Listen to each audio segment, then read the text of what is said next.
Hello and welcome to another episode of the Fluency First podcast. I'm here with a very special guest. Hi. Carol, who is a family friend. Hi, Carol. Hi. Hi. So at the start of every episode, we start with small talk. So, Carol, firstly, thank you so much for doing this. It's a pleasure. I know you are a very busy person, but I'm so grateful that we managed to schedule this in. Me too. I'm excited. I'm looking forward to it. So how are you today? I'm good, thank you. I've been away for a few days in Worcestershire in the Malverns, and I spent some time with a friend, and I went to Stratford-on-Avon, Shakespeare's birthplace, to see not a Shakespeare play, but a modern play, which was funny. Very good. That sounds interesting. And recently you went on holiday, right? I did. Yeah. Where did you go? I went to Slovenia for the first time, which was really interesting.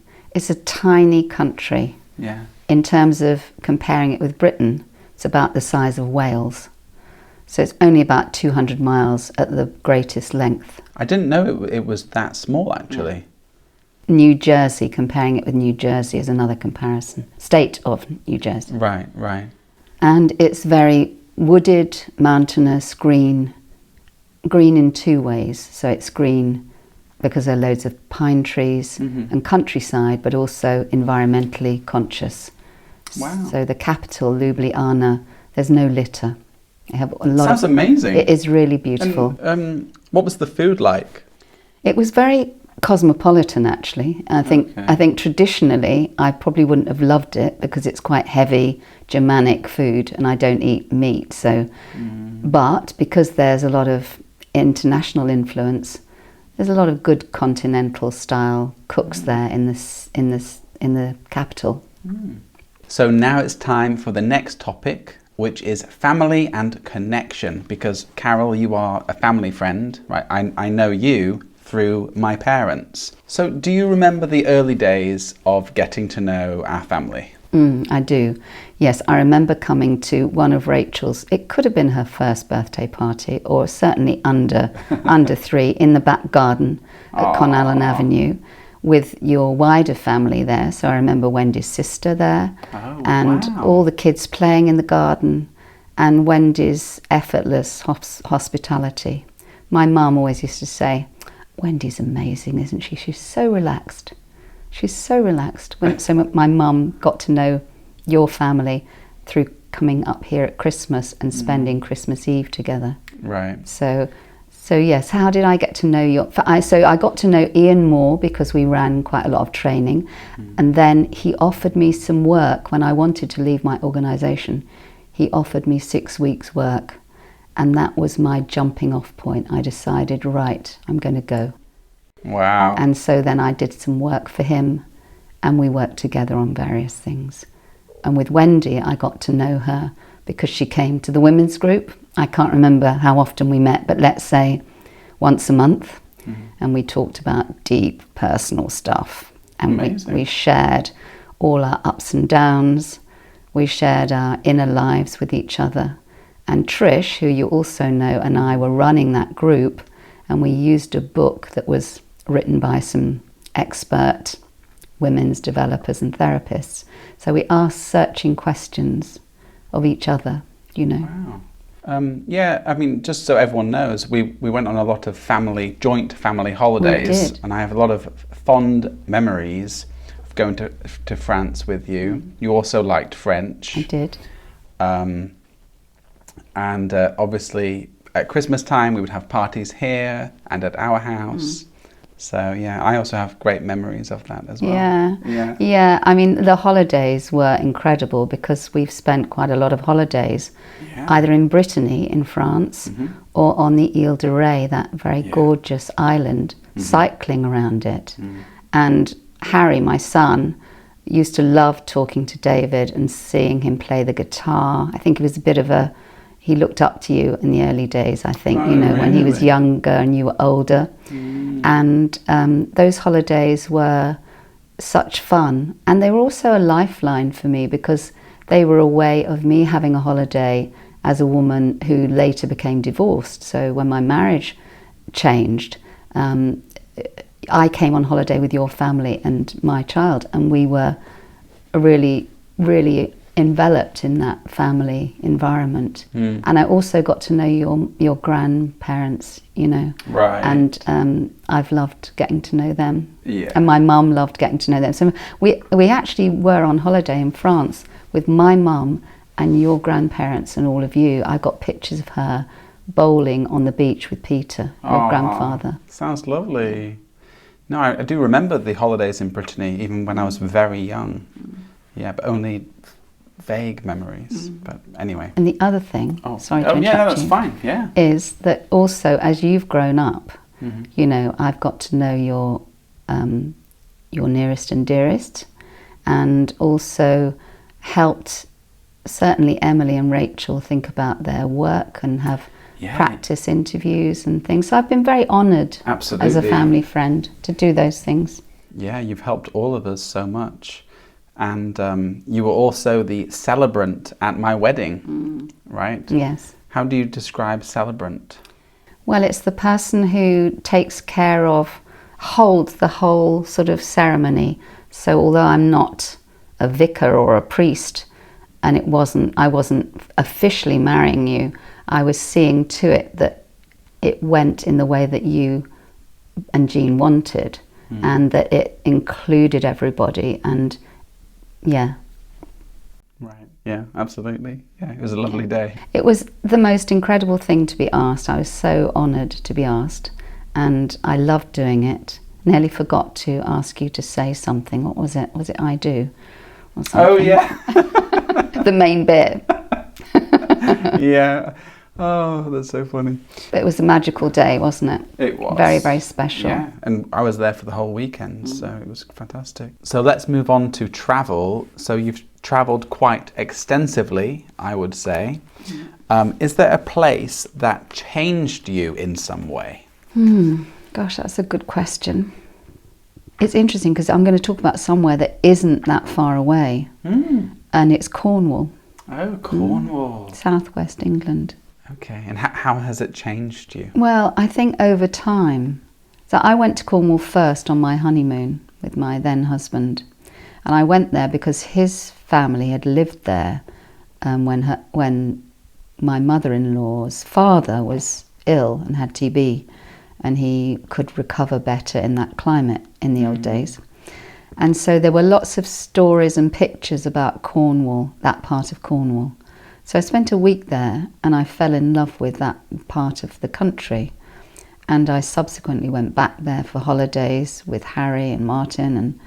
And then also some really tough things happened. So my marriage ended and I was in Cornwall when it ended. So that really was tough. Many things happened to you in Cornwall. Yeah. So going back to Cornwall after that was really full of many memories that were difficult. And I felt I had to change my relationship to those memories to be able to keep the good memories despite the break in the marriage, and to reclaim Cornwall for myself. And so I went back quite a lot with Harry and with other friends, and I feel it's a place that I relate to in the next part of my life rather than always looking back to how it was. Yeah. Yeah, this picture, I love this picture because the perspective's all kind of odd, isn't it? But it's a picture of St Ives, which I talked about elsewhere, and it's just a lovely kind of breezy spring day, I think, looking out at the sea through a window. I think that's always nice, isn't it? A shot through a window. I agree. And I like that. I like that. Little boats on the sea, and it's very naive in a way, looking very sort of odd perspective, but colourful, friendly, cheerful. Has an innocence to it. Yeah. And what's one country or moment from your travels that you will never forget? Obviously Europe quite a lot, but memorably Japan, India and Peru, so longer haul trips. what will I never forget? A moment doesn't have to be the moment, doesn't it? I think being in Japan Japan's kind of like top of my list for different places. It's such a mixture of ancient and modern. And, you know, you've got... so I remember, actually, I can remember this now. Tell a little story, is that okay? Yeah, absolutely. So Jean, my friend, dear friend, and I that you know, we were travelling in Japan, and we were in the mountains, and we were booked into this hotel that we were told the emperor had stayed in this hotel. And it was a bit shabby these days. It was a bit run down. But the tour company said, we think you'll really love it. We love it. We think you should go there. So we got there. We were tired. We were emotional. Jean wasn't well. And we walked into this place and I thought, why on earth are we here? I don't like it. We were greeted with a big, fabulous feast of food, but we were we were too tired and she was not well enough to enjoy it. And I remember thinking, this is a big mistake. I really don't like it. We'll have to move on more quickly. Anyway, the next morning, when she was feeling better and I was feeling refreshed, we took a look around this place and it had one of those onsen baths where you can relax. And it was the women's turn to have the onsen bath. One morning it was the men's, one morning it was the women's. And it was set in the most beautiful Japanese garden. So you could sit in these baths looking out at these incredibly beautiful Japanese trees and this sort of beautifully shaped garden not far from Mount Fuji, and sit there. And I just thought, what a difference 24 hours makes. Yesterday I was tired and crabby and bad-tempered, and today I said to Jean, I love this place, I never want to leave. So you can go from one extreme to the other. Yeah. This is a painting by Val Hudson, who's a dear friend of mine.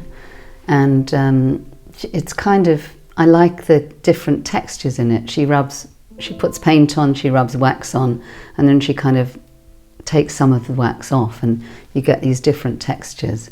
I just love the kind of, it's very, I think it's called quiet conversation, and that you get that sort of meditative feel, and the, you know, you get drawn into it by the different colours and you know, just the depth of colour that's in it, I think, draws me in. And in the morning when I look at it, I just feel a sense of relaxation when I look at it. So can you tell me what it was like growing up in London? Because you grew up in London. I did. It was amazing growing up in London. Was it? Yeah, it was. So what did you like about it? I loved... I lived in southeast London, which is a very big green area called Blackheath. It's very ancient heathland, and it borders onto Greenwich Park, which is also a very big space of green, Royal Greenwich Park, and was a place where Henry VIII had a palace in times gone by. So there's lots of history on both Blackheath and in Greenwich, and lots of greenery on the edge of London. So it's not cramped, it's very spacious. And Blackheath Village, as it's called, is an old village, and so it's not like it doesn't look like a classic old English village in the country, but it was village-like in the 1950s, which is when I grew up there. And I lived on what we would now call a social housing estate, which was newly built, along with a newly built school that was very close to the heath, to all this greenery. So what kind of community did you grow up in? Because you said social housing estate. Yes. So I would call that working class. So I'm from a working class background. And before my parents moved into that 2-bedroomed apartment, or we called it a flat, the housing estate was quite small. It wasn't a load of tower blocks, but it was full of people there were some people who'd fled, I think, in the war from places where they were ostracised, Jewish people. But there were lots of working class people who were getting their first home with a good rent and a nice place to live. And they were purpose built, so they had, you know, often you would be in perhaps other kind of housing and sharing toilets and whatever with other people. I didn't do that, but we lived with my grandmother before we moved there. But here it was a purpose-built flat with its own bathroom, with a balcony. You know, it was a nice place to live. Wow.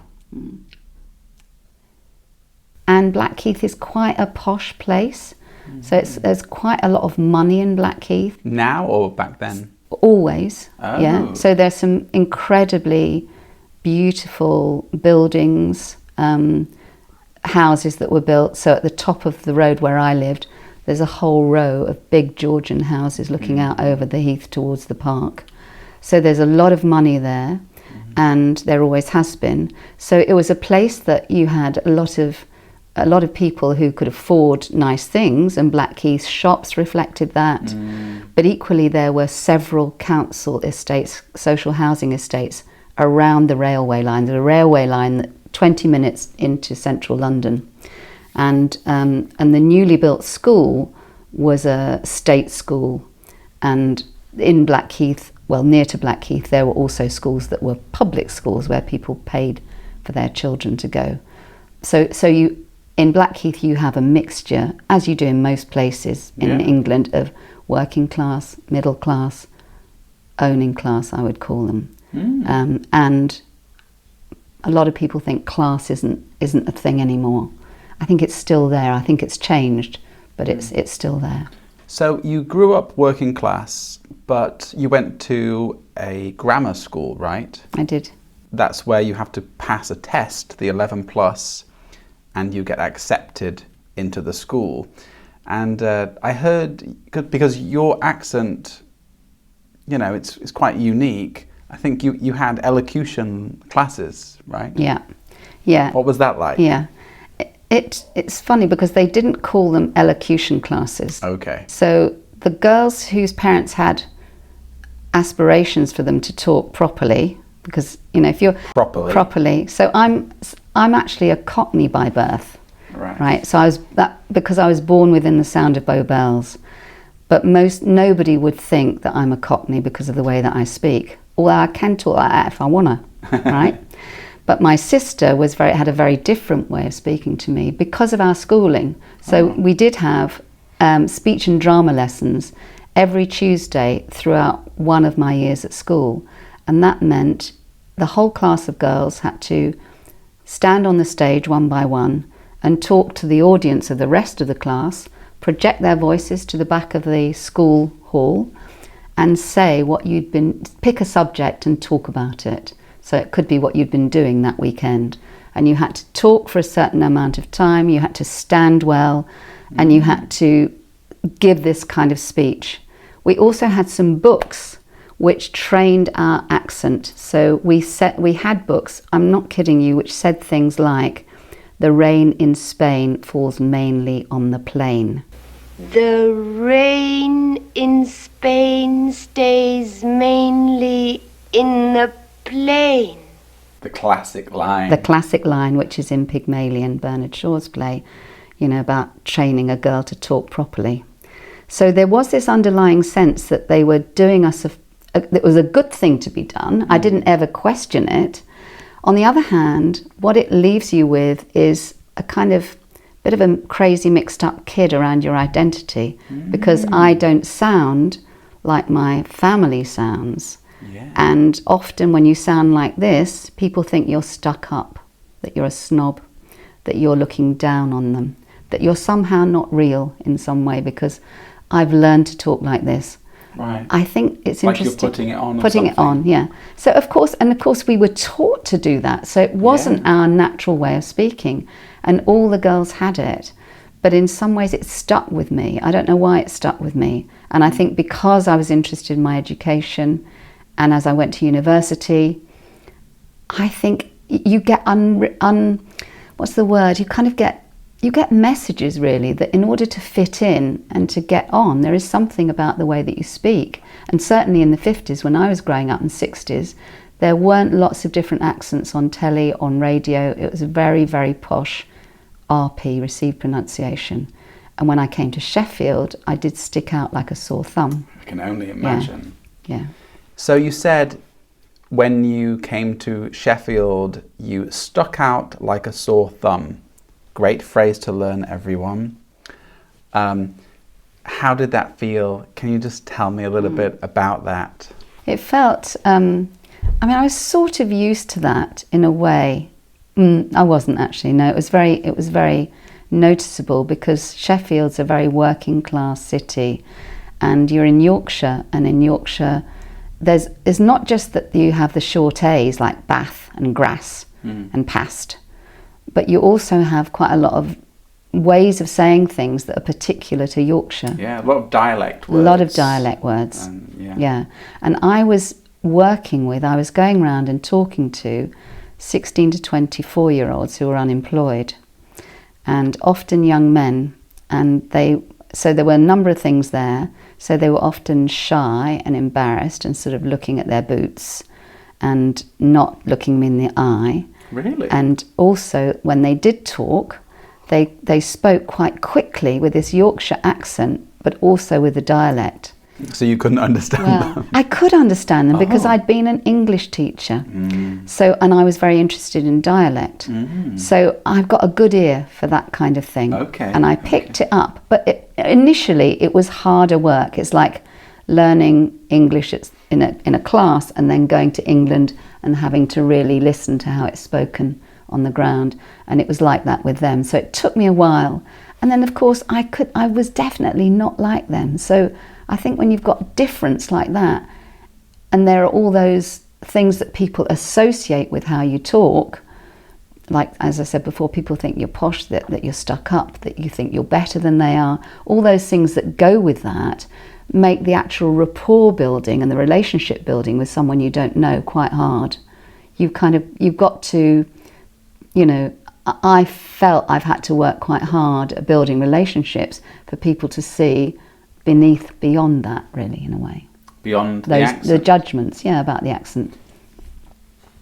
Did you only have kind of like the identity, I don't want to use the word crisis, but that's the phrase, identity crisis about, your accent when you were young, or have you had that throughout, Yeah, I didn't feel it was a crisis because for me by then it was normal, but it was a sense of feeling uncomfortable in a new place where I didn't belong. And it's a bit like when you read a novel, and the stranger comes to town. It was a bit like that. Right. And there were a lot of Southerners who came up at the same time as I did. There was a bit of an exodus from London. Oh, right. Because the government wanted to bring people to Sheffield to do jobs, to create jobs for people outside of London. And so there was some resentment about us because we pushed house prices up, for example. So it wasn't just how I talked, it was kind of like, oh, you're one of them people from London who's stolen our houses. Right, right. So it was a whole thing. But I think, accent, I'm grateful for what I've had. It has, in the time that I grew up, there were advantages to not being judged by your working class accent. And when I went to university, I think it helped me fit in there in a way that, I didn't even realise I would need to fit in. I had no idea that I would need to fit in. It's amazing. It's interesting because I guess, like I am from Sheffield. I'm born and bred Sheffield, but then I don't really speak like other people from Sheffield. And I've always had that kind of problem with my identity. So occasionally if I go out and people speak with a broader accent, I will change my accent to try and fit in. So it's difficult to know what my accent really is, because it's always changing depending on who I'm with. Yes, I think that's natural. When I go home, I still say home for London. If I'm in a taxi with a taxi driver, I will end up sounding not broad Cockney, but I will in a way, it's a part of rapport building, isn't it? You kind of follow the pace of somebody, so there's quite a clipped pace in London, quite quick speaking and staccato, and you do the glottal stop, so there are things that I do. Don't you just explain the glottal stop, like bottle? Yeah, bottle. So you don't say bottle, which you would say if you were trying to talk properly in inverted commas. You'd say bottle or butter or bottle of water. Got to do that, a bottle of water, So you'd say your T's at the back of your throat, not with your tongue behind your teeth. Bottle. Yeah. Your accent is quite unique. Do people ever comment on it? Even now, I wonder. Do people comment on it now? Yes. A taxi driver commented on it the other day. He said to me, "You're not from round here, are you? Where did you grow up?" And so, and actually, it's interesting. How did that make you feel? Sorry for interrupting. That's okay. I thought, actually, nobody's asked me that recently in Sheffield. So I was happy to talk about it. He was a nice guy. I didn't take any offence. And I think it was just genuine curiosity. But it's interesting because you say my accent's quite unique. In a way, what the training that I got at school to talk in a particular way was to make you like everybody else who spoke that way. Right. The kind of RP. Yeah, received pronunciation. Right. Yeah. So it's interesting that you hear it as unique. So what do you hear? So what I mean is, it's unique for the area. Yeah. You know, and like when I was a kid, you had this vibe, this feeling of like being a teacher because of the way you spoke. You know, so I always admired the way you spoke. Yeah. Yeah. I guess it's a mixture of things, isn't it? It's like how you pronounce the words, but also there are other differences in the way that we speak by... But it's not just your accent. You're also quite eloquent, you know, because I think this podcast will become an advanced English podcast. How? Just because it might be quite difficult for some people. Sorry, everybody. No, but it's good. The words you're using are amazing. Some of the phrases you're using, I just think they're fantastic, you know. As a lifelong English teacher, I'm always listening not only to people's accents, but also to their word choices, their phrases, their idiosyncrasies. Some people have specific words that only they say or they use, and I just think it's absolutely fascinating. Yeah, I mean, it's lovely to hear you. So I'm interested in what you hear and what other people say. I'm interested in that too, as an ex-English teacher, not teaching how to learn the language, but teaching language and literature to young people. And because my degree was in that, because I taught in that for 5 years, because I've always read and studied literature, I love words. And you kind of pick them up and you don't know you've got them. And people do tell me I'm articulate, is what they say. And I don't know where that comes from. I just have that. I've just learnt. Well, you have a natural instinct to choose kind of more specific words, you know, if you're describing something. And that's what I love, you know. Yeah. I've got loads of them in my pocket, so I like to use as many of them. I don't do it consciously. I don't do it consciously. I just love words. Yeah, absolutely. And you're a big fan of Shakespeare. I am. Yeah.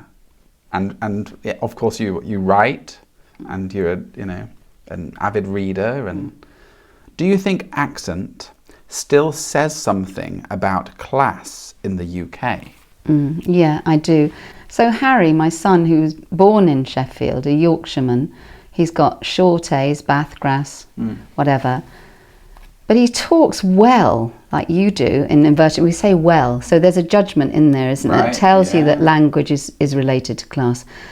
However, his friends who've gone to boarding school and who have got very RP accents, let's say, some of those friends, I can't say for certain, but one story that he's told me is that people say to him, "God, your accent's really strong, Harry," you know. So, and it's because of the vowels. It's because of the vowel sounds, and in that is a judgment. Yeah. So I think we can kid ourselves. So I think there's lots of things about class that have changed.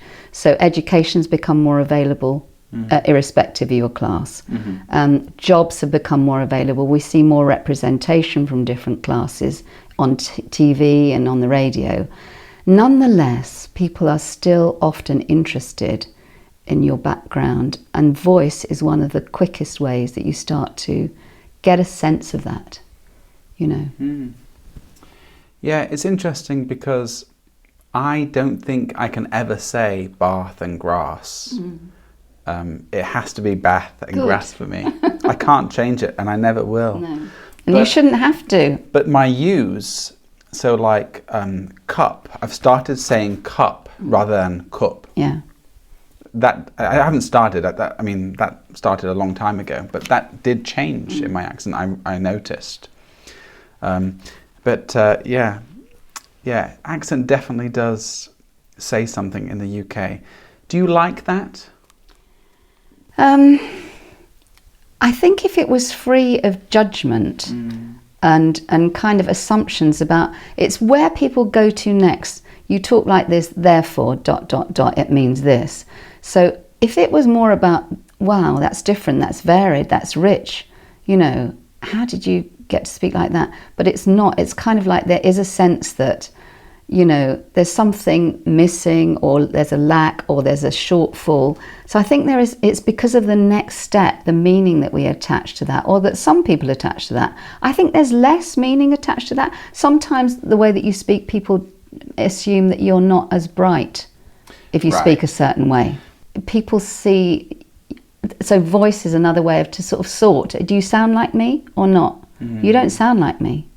It can be a conclusion that people go, so can I trust you? Do I like you? All those things. It's not the voice itself, it's what people infer from how you talk. And often those things are not good, or they are good if you talk in a certain way. She's one of us. People like us is a phrase that the sort of top class would use, you know. Oh, yeah, Is she a person like us, darling? Is she PLU? Really? Oh, goodness me. Did you ever feel pressure to sound a certain way in school or work? I don't remember feeling any pressure at school. I think I didn't question it. I just did the classes. At work, I don't think I did. I was schooled by then. That's how I spoke. You know. Okay. I mean, you sort of, there's a way of talking that's polite and professional, isn't there, as well as the accent that you've got. Right. So you have to kind of tune into those things and know.